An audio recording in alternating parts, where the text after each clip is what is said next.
First, I want to welcome everyone here this afternoon. We have a wonderful, wonderful program, and we are thrilled about it, and having all our wonderful, well, 3 of our wonderful sheriff candidates who have joined us. One could not be here, so we are very pleased that these 3 candidates made it, and we do want to give them a round of applause right now.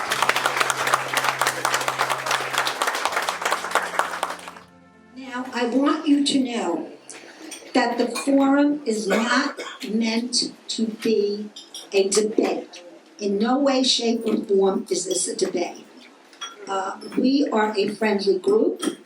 We want to gain information from the sheriff candidates so that we can decide on our own which candidate we are voting for.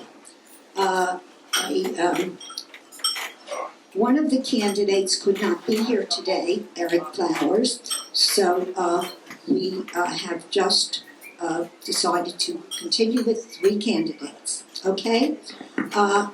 And the forum will allow everyone to listen and learn about several factors and issues regarding their positions during their responses to the questions that will be asked. Each candidate will have the opportunity to respond to 5 questions and have 1.5 minutes. Mary Jo will be timing you. You will be given a 15-second notice and a 5-second notice. So each of you will have the opportunity to respond in 1.5 minutes. Okay. As we begin, we did not, I should have given a pause of something. Do you mind beginning in order, or do you want me to give you? All right, I don't care. Okay, we can start with Keith. All right. The first thing I will ask is not exactly a question. It is for you to introduce yourself and tell our members here about yourself, and then we will get into the questions, and at the very end you will have an opportunity to summarize what we have done. All right? How does that sound? Good? All right. Then we'll start with Keith. Well, good afternoon, everyone. My name is Keith Touchberry. My name is Keith Touchberry, and I am currently the police chief for the city of Fellsmere. I have been there since 2013. Prior to that, I was with the Vero Beach Police Department and spent nearly 25 years of service there. Rose my way up through the rank to captain and second in command of the police department before I became the chief in Fellsmere. I've had a variety of different assignments within the organization to include patrol, K-9 SWAT, investigations, administration, and so forth. I have a master's degree in criminal justice from the University of Central Florida, and I'm also adjunct faculty at 2 different schools in the state, Florida Institute of Technology and Indian River State College, where my primary subject is ethics to law enforcement officers. I also teach ethics for the Florida Police Chiefs Association and for the Florida Department of Law Enforcement leadership program that we have for sergeants throughout the state. I would say that I'm a lifelong leader and a lifelong public servant. I've worn a uniform since I was 17 years old. When I first enlisted in the Army Reserve while still in high school, I graduated from boot camp at Fort Dix, New Jersey, came back, finished high school, went to Fort Sill, Oklahoma, and after 18 months realized I would rather be a United States Marine. So I went to boot camp all over again, and I'll get with me later. I'll tell you which one was harder. And but 6.5 years in the infantry field before I decided to pursue a career in law enforcement. I'm married, my wife Kim and I, 29 years, and we have 2 adult children, Austin and Lauren. And thank you for hosting this forum.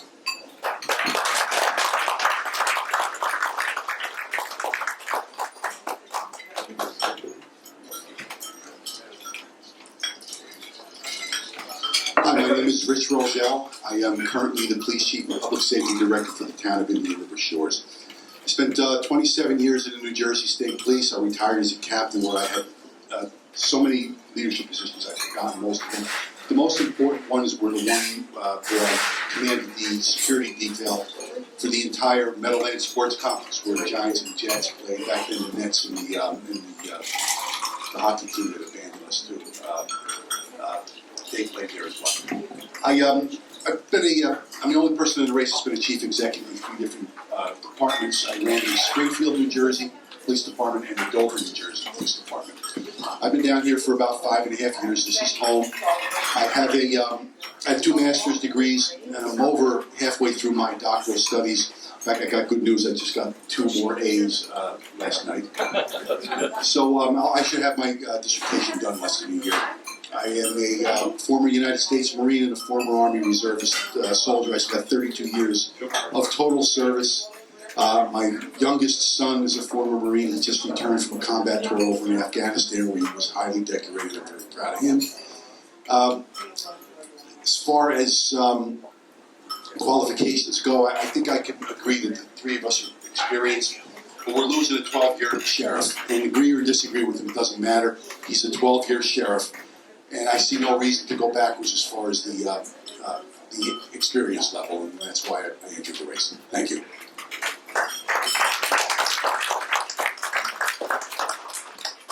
I'm going to step down here so I don't pull that across you guys.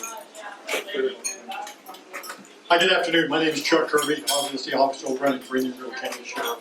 I spent actually 35 years in law enforcement. 26 and a half of those years with the Indianville County Sheriff's Office. I've worked in every division in the Sheriff's Office. Actually, I started off in corrections. I have about 7 years total in corrections, and then I moved on to law enforcement. After coming out of law enforcement, I've worked in every division in the Sheriff's Office. Working up through the ranks, I've held every position, and I tease Eric when he's not here, and I usually like to do this. I've held every position as lieutenant with the exception of public information officer. And I don't try to take that away from Eric because he's far better at it than I am, and I'm the first one to admit it. Through my career with the Sheriff's Office, I also maintained my career in the military, much like my 2 brothers up here. I started out in 1979. I joined the Army, the infantry as well, when they took the hostages in Iran. So after going through that, I stayed in the reserve, working up through the ranks. I ended up as an infantry drill sergeant. And then I also made the transition. I didn't transition to the Marine Corps like my brothers here. I transitioned to the Coast Guard, which is what brought me down to this part of Florida. Same thing, I had to go back through basic training again. Ended up at basic training at Cape May, New Jersey, which is a wonderful place. And I was stationed down here out at Station Fort Pierce, again as a boarding officer. So I've got 15 seconds left. And working through that, I picked up a commission as a chief warrant officer, and I retired after 36 years, 5 months, 8 days of military service. Thank you.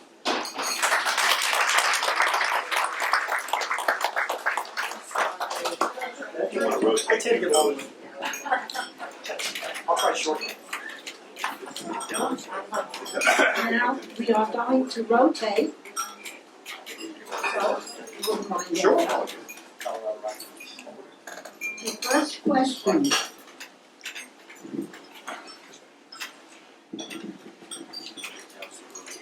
What are your past and present involvements in our community that makes you a good candidate for the office of sheriff for our county? I guess in addition to the Sheriff's Office, obviously, because I think I'm probably the most experienced member from the Sheriff's Office because I did spend 26 and a half years of my career. Through my time with that, also, I've done some volunteer work, which is done outside of my normal work. I was actually in charge of the Explorers program locally, because I had that, and I was also the chair of the Safer Board, which we disbanded about a year ago because we hadn't had any hurricanes, and now today that doesn't seem like the best idea that we've got. So. But as we're moving forward, what that intent was, the organization was to bring all the non-governmental organizations as well as the faith-based community together, because there's a lot of things that happen after a hurricane that can't be met by needs of government agencies, certainly the Sheriff's Office, Board of County Commissioners. So what we did is we put those folks together so we could try to tap some of the unmet needs throughout the community on the backside of a storm as it comes. So that's probably the 2 largest areas where I've stood, at least as the chair of the board of directors for both of those organizations. So hopefully those are things that are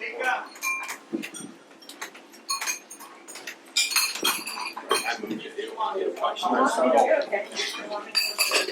no, thanks. Thank you. When I got here in about 5 years ago, they went out of the state for the next police chief in Indian Lake Shore for a reason. They were a bit of a mess in a lot of areas. When I got there, I did an assessment. One of the things that needed to be corrected is that in the previous year or years, the most they ever raised for charity was $450. It's an obligatory attempt at best, so that's one of the things that I turned to immediately. In the last 5 years, we've raised over $50,000 for various charities. Thank you. Well, we thought about starting a not-for-profit, but there's like 455 of them in this county. It's a very benevolent county. So we just decided we'll just pick the not-for-profits that we're going to support, and we'll give the money to them. It worked out great. I was recognized last year by the Association of Fundraising Professionals at an award dinner, and I was given an award for fundraising. Now, I accepted that award, but I accepted on behalf of the people that work for me, because after settling in here, they finally got it. They realized that as policemen and firemen and medics, they can't hide where they are. They have to get out and engage in the community. Just because Indian River Shores doesn't have a population that necessarily needs money doesn't mean that they can't get out and help other areas. And that's it. Thanks. So I'll start with children, youth baseball, youth soccer, and Boy Scouts of America with our children, and then but professionally as a member of the Vero Beach and then Albany Fellsmere Police Department, our local exchange club in Fellsmere. I've done some things regionally. I'm the chair for the Regional Limit Training Council at Indian River State College, which oversees the expenditure of all training funds that are collected as a result of citation revenue generated throughout the state. I'm also on the opioid task force, which is something we started in the wake of the crisis. It's based out of Fort Pierce. I'm a member of the Executive Roundtable of Indian River County, which is dedicated to families and improving the quality of life throughout the county and issues there. That group shepherded in the Kids at Hope model system that we now have in several of our schools in Indian River County. I'm the co-founder of the Fellsmere Action Community Team, which is a nonprofit organization dedicated to improving the quality of life for families in Fellsmere. And it's comprised of families, churches, schools, youth organization, and government. And it is basically the driving force behind how we police in Fellsmere. It is where we have, I coined the phrase, our partner institution policing concept, and that's how we police in Fellsmere. We partner with those institutions in our society to reduce crime and enhance our quality of life.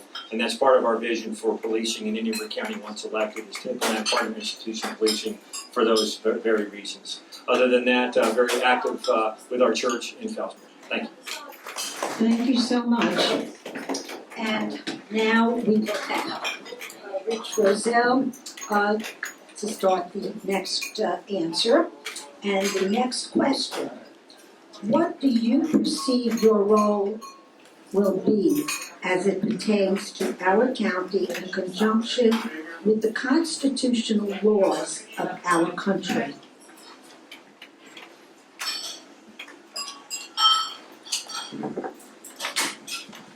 It's a very timely question. The Constitution is under attack.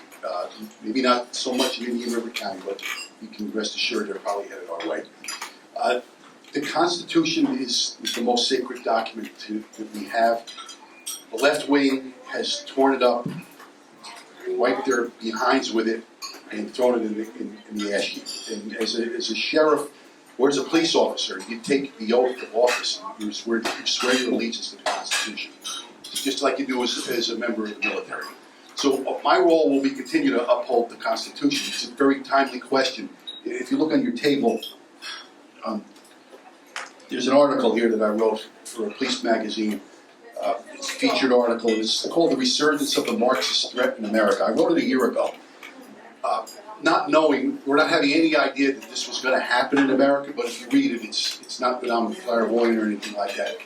This was pretty easy to predict it when the left started seeing things go down the drain, that they were going to start with their army, which is Antifa and now other groups. So when you get a chance to read it, it's pretty interesting.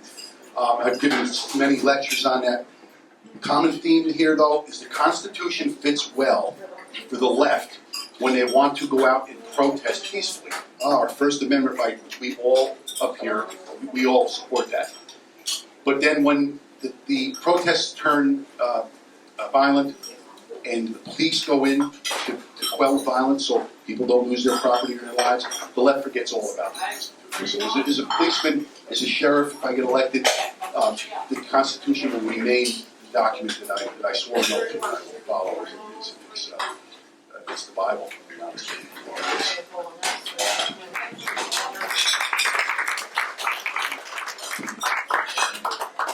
you. So as a law enforcement officer sworn to protect and support, protect, and defend the Constitution of the United States of America against all enemies, foreign and domestic. It's an oath I took when I was 17, again at age 18 in the Marine Corps, and 25 as a Vero Beach policeman, and again as a police chief in Fellsmere. I've taken that oath 4 times in my life, and I will take it as your next sheriff with the same vigor and the same tenacity and the same drive and energy to protect and serve our community as I did when I was 17 years old. That's really our role.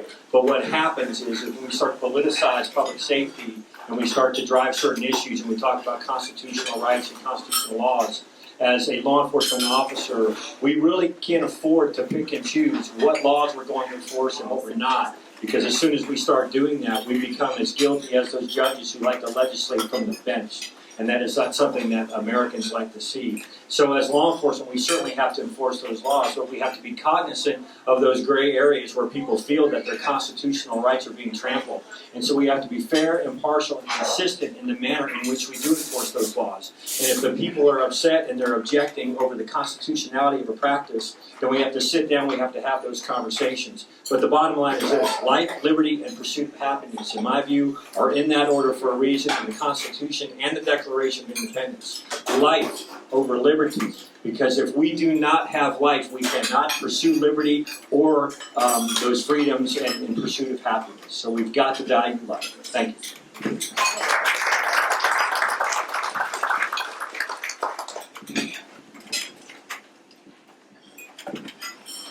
I think that our Constitution has withstood greater challenges than it has today. If you look at we've gone through 2 world wars, we've gone through the 1960s, we've gone through a civil war right here in our own country, and our Constitution has survived every one of those. And it's because, basically, of our military and our law enforcement leaders. I think at the end of the day, as we look at these things as they pass laws, it's incumbent upon us, especially as the sheriffs, because the sheriffs have a pretty solid organization through the Florida Sheriff's Association. So there's 67 sheriffs in this state that basically have a voice back nationally as well as to our state legislature. So as they pass laws that we believe might fringe on that until it actually gets back in front of the courts and they say, okay, this is constitutional or not constitutional, and it gets challenged, those are things from a sheriff's perspective that we do have some discretion on enforcement. And we have discretion on many crimes, and I think that although and I have to agree with Keith that we have to do it the same for everybody across the board, but those areas where we can use discretion, be it things coming up today like whether or not we're required to wear masks or those things, I think those things are the things that we can do from a discretionary basis and decide maybe we're better off to educate folks than to incarcerate. Thank you.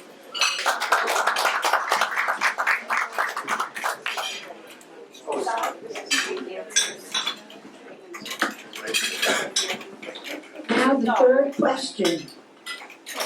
What are the top 3 priorities or needs that you will address if elected?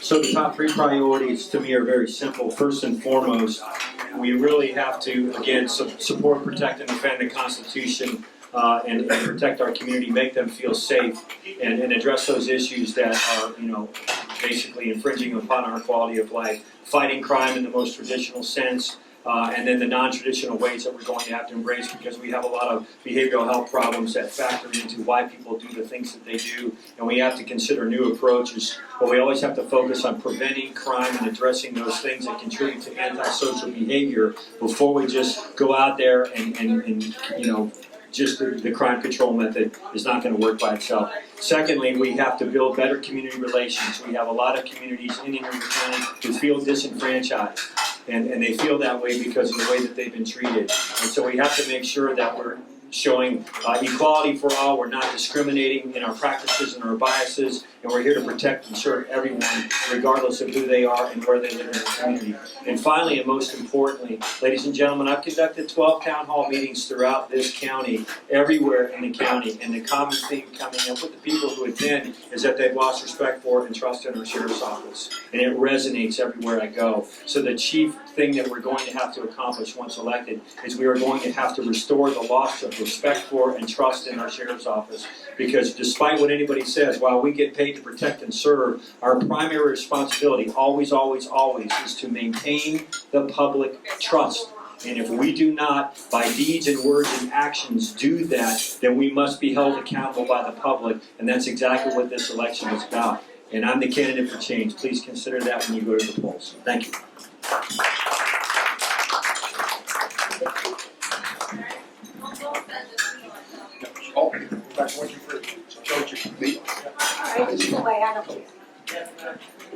Hi, I recently published my platform on Facebook. If you want to go on it, Rich Rossell for Sheriff on Facebook. So I'll take 3 of the goals off of there. Not in any particular order, but we'll address the manner in which the Sheriff's Office investigates burglaries. Too many issues, too many people have come to me with issues on how they investigate the burglaries. A deputy will get to a scene of a burglary, take the report, get in his patrol car and close the case out without even calling crime scene. It's completely unacceptable. I understand the excuse that they're short-handed, but to be honest with you, that's not an excuse, and that needs to change. And that's one of the priorities in there. Another one is the disenfranchised feelings of the minority community in Vero Beach. It doesn't matter what anybody's perception of it is. If they feel that they're disenfranchised, that's a perception that needs to be addressed. And I've outlined a plan that will take care of that, and it includes a greater say or more openness to the minority community on what occurs, which will also include and none of these points are going to cost the county a dime. It'll create a situation where deputies' activities will be tracked, and we'll be able to discover if there's discriminatory racial practices. And the last one, the deputies got a terrible contract last time. They're treated poorly, they're not compensated where they need to, or they're not taken seriously. One of the things I need to do is increase morale in that agency, and that'll help with the burglaries being investigated. A happy deputy would be more than happy to investigate the crimes properly.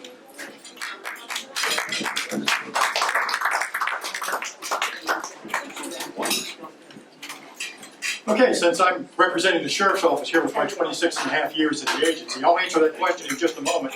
But from a show of hands in the room, who here has lost their faith in the Indian River County Sheriff's Office? There's 1, 2, 3. I take that back. How many people have lost faith in the Indian River County Sheriff's Office?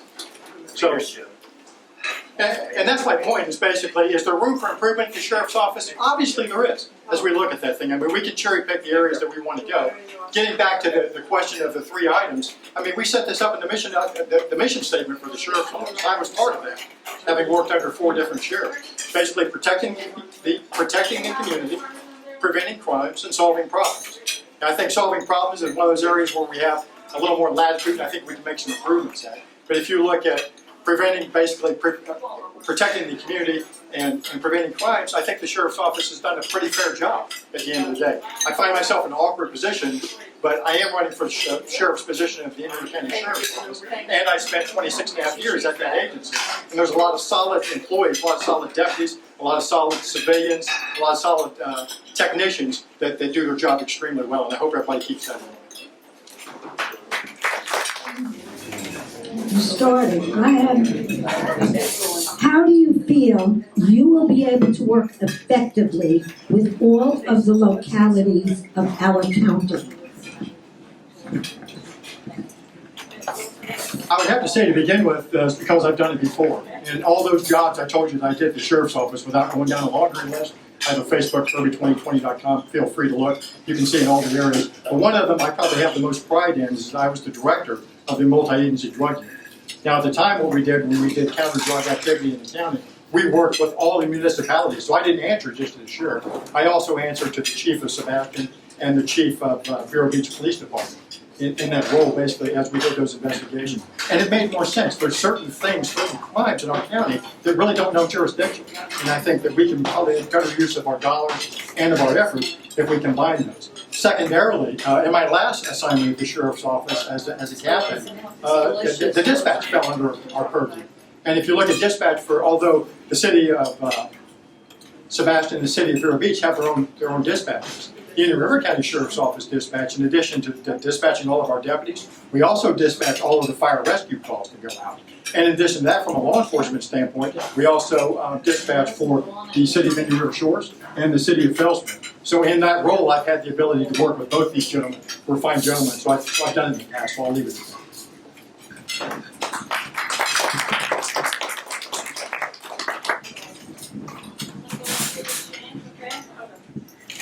I've been on so many federal, state, county task forces that I lost count of them. And I probably made more arrests on a task force than I did at my own job. So interagency cooperation is going to be vital for me. If you look at the way the New Jersey State Police is set up, where I spent 27 years of my life, it's set up like a giant sheriff's department. We do all the rural patrol for all the counties and townships in the state of New Jersey that don't have police departments. But every one of those towns touches another town that has a police department. So we always have to play nice in the sandbox with everyone. And that's really not what's going on here. One of the reasons why I'm running for sheriff is that 4 times, 2 years ago, we needed the sheriff's department for something small. It wasn't earth-shattering. But 4 times my officers went for help and were told, we've been told since your boss is going to run for sheriff, we're not to help you. After the 4th time, that's when I decided I was running for sheriff. Up until then, I had no intention of running for sheriff. It was just a rumor that was running around there, and I had no idea who started it. But after that 4th time, that was never going to happen to another police chief in this county again. Think about it. Indian River Shores, a little hamlet there, right, that doesn't have a crime scene unit, that doesn't have multiple units, asks for help, and you're told no. That will never happen when I win this race. Thank you. So my response is that we'll do what we've been doing in Fellsmere. When you work with the community, the gay community is comprised of a variety of different communities within.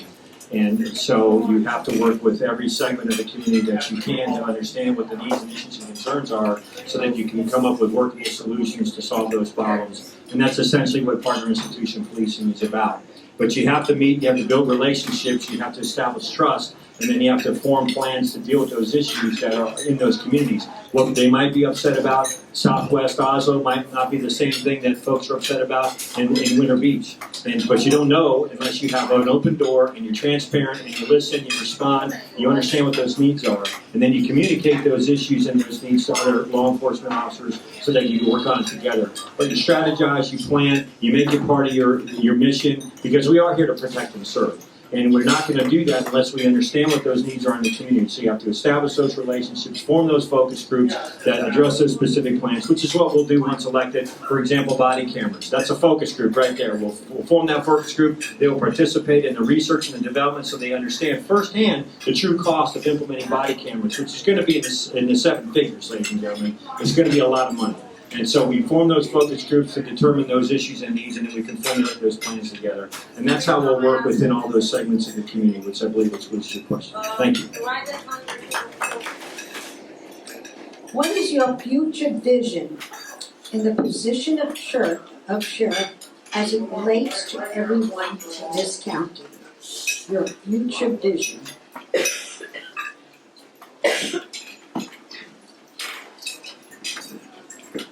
And I had to go first for this question. All right, so the future vision. The future vision is creating a safer environment in Indian River County. The way we do that is to drastically change the manner in which the Sheriff's Office is administered right now. They are not in the 21st century. I've been around longer than anybody here. I'm in my 39th year as an officer, 4 different departments, been the chief executive of 3, and the Indian River County Sheriff's Office does a good job making people think that they are all about best practices, but they are not. Some of the best practices that I will bring in are body cameras. I'm the person that bought video cameras in cars into the New Jersey State Police over the objections of 2 superintendents of state police, and I got that done. Body cameras will be a fact of life in the River County Sheriff's Office, and that will open up transparency. Speaking of transparency, simple issues like paying an outside counsel to represent the sheriff's office, because the sheriff's office doesn't want to turn over public records as required by the law, that's going to change.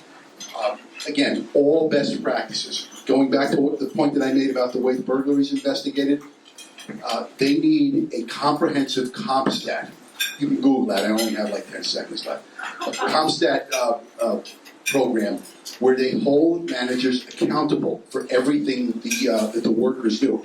You don't need to stand with your feet on the workers' necks, you need to stand with your feet on the managers' necks to make sure that they do their jobs. And that's what my administration will do. So as I understand the question, the sheriff's powers are outlined in the Florida State Constitution, and that's what defines what a sheriff is and who they are in the county. The sheriff, just short of the state attorney, is the most powerful law enforcement officer in the county, in addition to traditional policing services, jail, civil process, and so forth. So to be a true steward of the people and fiscally conservative with the budget and so forth, we must be transparent, we must be responsible, we must be forthcoming with our intentions, we must be as cooperative and collaborative, I should say, with the community as we can, so that we can get to where we ultimately need to go together. Do you have the power to make those decisions? Absolutely. You are the chief executive law enforcement officer of the largest organization in the county, and you have tremendous responsibility and tremendous power. But that power is not to be abused. That power is to be used for the purpose of which it is intended and nothing more. And to, certainly not going to try to change the nature of the office. It's going to stay as it is, as outlined in the Constitution in the state of Florida. But if anything, it's going to be more transparent and more trustworthy than in the Touchberry administration, because I believe that we are lacking some of that right now. And other than that, I think this is our last question. Thank you again for having us. 15 seconds, I'll defer to Chuck.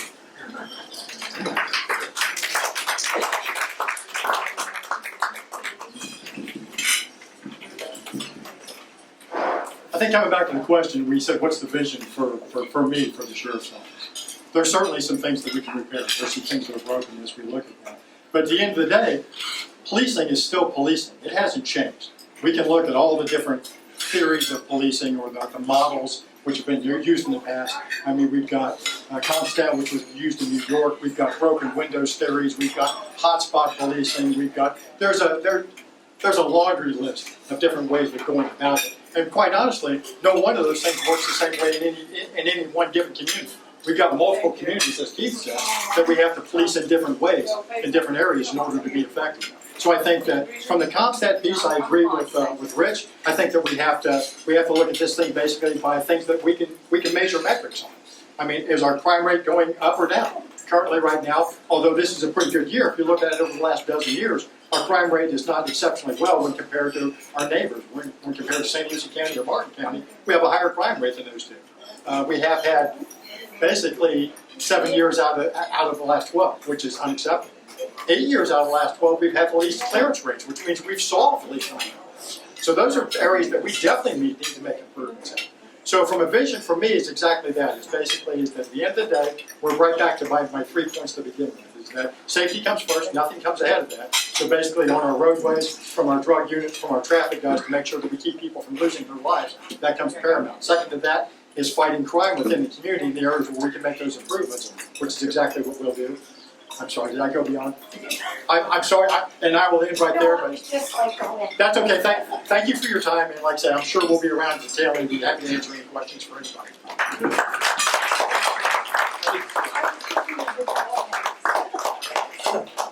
I told you I worked it. And at this time, I am going to ask the candidate to summarize their candidacy as they would like to, so they could entertain implicating any area that they would like to with regard to their candidacy. And since we leave off with I started last time. Last time. started the last. You want Keith? Go ahead. I just want to thank you all again for inviting us to be here and truly appreciate being a part of this forum. Every election is important, without question. Every race is something that we need to pay attention to. But this, in my opinion, is the most important race going on locally right now. We're looking at molding and shaping and charting the course in the future of policing in Indian River County, coming off a 12-year administration, fixing things that were broken, capitalizing on those things that have worked, but most importantly, taking care of those people. I'm a firm believer as a leader, your people are your greatest asset, period. If it were not for those to be led, there could be no leaders. And so we've got to value them, we've got to elevate them, we've got to show them a sense of purpose and a sense of belonging, but more importantly, we have to develop their competencies so that they are the best crime fighters that we can produce to protect, serve, protect, and defend Indian River County and our way of life, period. And that's going to require leadership, that's going to require vision, that's going to require some tenacity, that's going to require some change agent in every one of the candidates. And the challenge for the voters is to determine who has what it takes to take the organization to where it needs to go. We're facing great challenges right now. Our next legislative session is going to deal with criminal justice reform, and we don't know what that's going to look like. And as sentencing guidelines changes, that could push inmates down into county jails instead of state prisons, and that's going to cost taxpayers more money once they adjust sentencing guidelines. And these are the things that we've been talking about as a member of the Legislative Committee for the Florida Police Association. So we've got to be mindful of that. We've got to be mindful of what other criminal justice reforms might come about as a result of these incidents that have occurred where we have police action deaths that have shocked and outraged many in the country.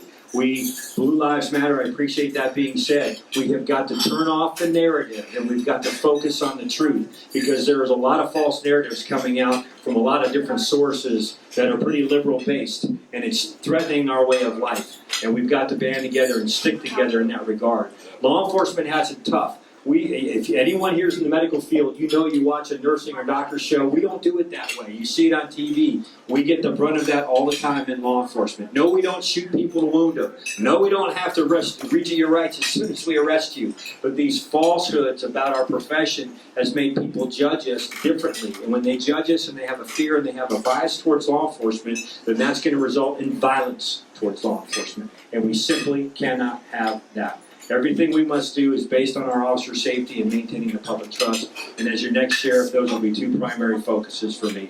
And I've probably gone well over my time and took up theirs. So thank you all. They're done. Okay, thank you. So I can keep going then.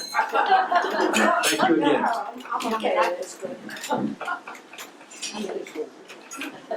As you put the pasta down in front of me, I realized that linguine with a white shirt is a really bad. Times 3. Yeah, right. So summary of my candidacy. It's no secret to anybody here that's heard me speak. I make a big deal about the fact that I'm the most experienced candidate in the race. And I try not to speak in equivocations. I try not to throw catchy words out there. I try to tell it exactly like it is. The Indian River Sheriff's Office is it's in a state of disrepair as far as their leadership goes. I'm not talking about the deputies who go out and do the calls. They're doing the best they absolutely can. They're just very poorly led and they have no direction. And every time something happens, they take the blame for it. A leader like me does not need to throw leadership ethics, other words out there just to get your attention. Let me tell you about what I've done. I've commanded upwards of 300 different people. I've taken task forces down to Katrina into an environment where the city of New Orleans was completely destroyed. And I had to take over an entire ward with 150 people from New Jersey that I didn't know and another 150 that I never met down there. I am the law enforcement leader that has been there and done that. And it's not to say that these two haven't been there and done that in their own way. I'm very complimentary to the both of them. We are the three most qualified people in the race, hands down. I just happen to be the most experienced out of everybody here. Now, what will change, again, I mentioned best practices. Indian River County Sheriff's Office version of a best practice is, let's do whatever we can for the person to get the vote that we need to keep the power going the way we want it. That's no way to run a police department. police department needs an outsider. I've been labeled as that outsider, and I wear that badge very proudly. I came here from the outside in Indian River Shores, and if you ever want an earful on what I did there, come see me.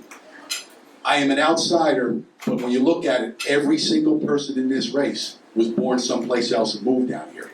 And everybody in this race stays down here because this is home, and it's a beautiful place. I intend on making this place a much better place, starting with the safety of everybody in this room and their families. And I'm going to do that by bringing all of the best practices, body cameras, CompStat, the ability to track racially discriminated stops, things like that.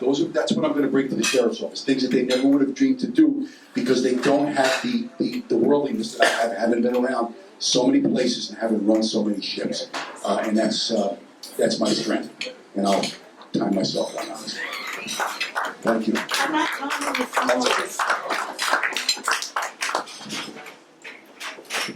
Okay, since I'm last, I'll try to hold this down to about an hour and 15 minutes.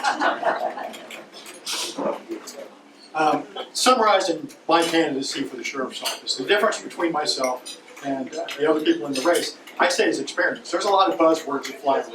There's a lot of buzzwords that fly around about how we do policing and who actually is experienced or the most experienced. I can tell you that 26 and a half years of my career I spent at the Indian River County Sheriff's Office, working in every division. Now, while leadership is certainly important, it's the most important piece of any of these. And then in addition to that, experience in law enforcement.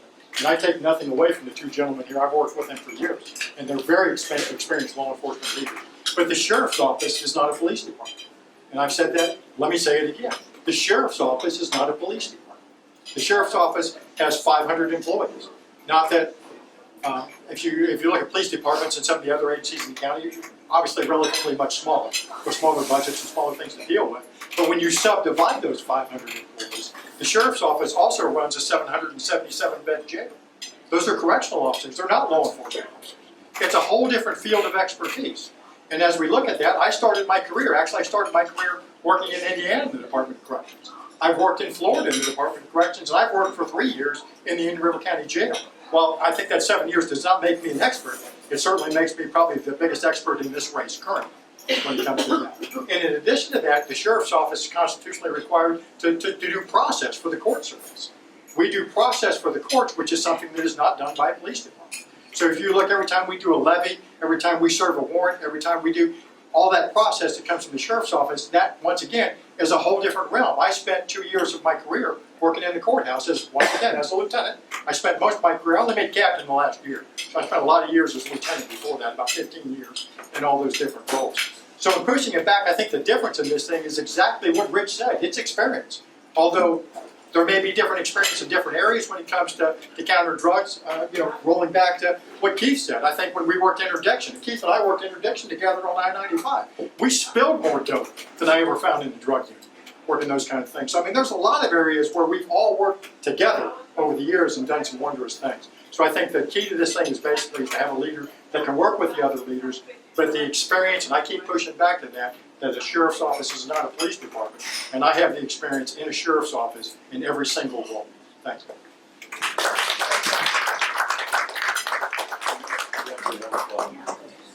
I shut that off myself. I want to thank each of the candidates. I think all of them gave excellent answers, don't you think? Yes. We are so fortunate to have such excellent candidates running for the office of sheriff in this county. I am very proud of all of them.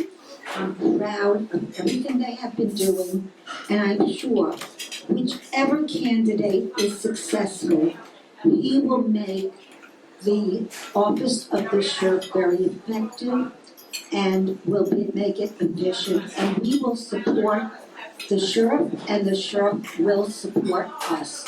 We are very, very confident of that. So I would think that would be to our advantage. And at this time, we are not going to ask for any questions. If you have any questions, this is not a debate. This is not an open type of question and answer where we will pit one person against the other. That is not what this forum is about. If you have any personal questions that you need to ask any of the candidates, I am sure that they will spend some time after our event and answer any personal questions that you may have. How many of you think they did a great job?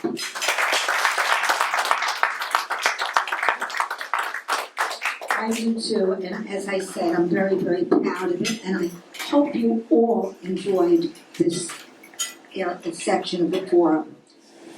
At a time when we're not certain what will happen with our country, we all need to be mindful and prayerful of everything that's happening.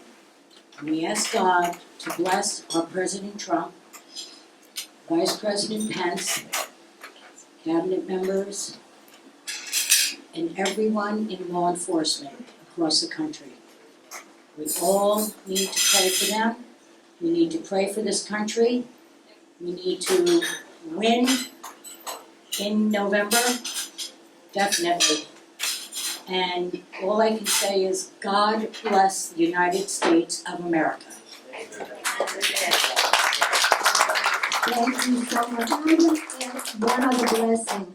I ask that everyone here receive a special blessing because you are such special people and you have been supporting us. Every one of you, the sheriff's candidates, all those attendees, Paul, and all those who have been helping. And if you want to get involved, please let me know. We do have several committees. Ted is helping with fundraising. We have Al, he's going to help in some way, shape, or form.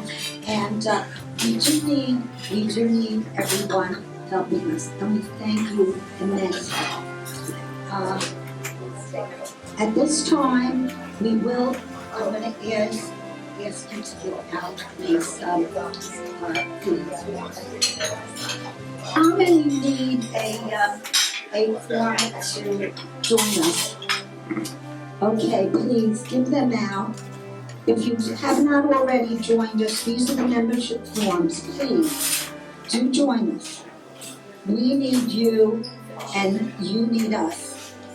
It is a mutual support group. And at this time, I'm going to ask if someone would kindly raise their hand to adjourn our meeting. Rich. Okay, do I hear a second? That's your husband right there. Yay, okay. All in favor? Our meeting is adjourned.